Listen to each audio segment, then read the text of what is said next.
Star জলসার জনপ্রিয় ধারাবাহিক অনুরাগের ছোঁয়া।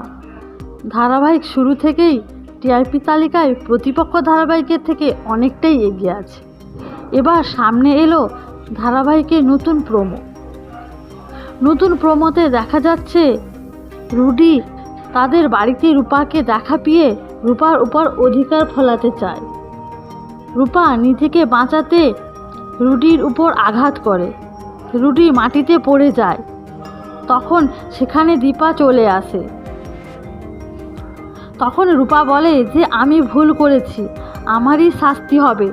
তখন দীপা ফুলদানিটা হাতে নিয়ে নেয় এবং বলে আমি থাকতে তোর কিছু হবে না রূপা। কে বাঁচাতে এক নতুন পদক্ষেপ নিতে চলেছে। অনুরাগের ছোঁয়ায় নতুন গল্প নিয়ে আসছে প্রত্যেকটা এপিসোড। আগামী দিনে বোঝা যাবে কোনটা এগিয়ে থাকবে।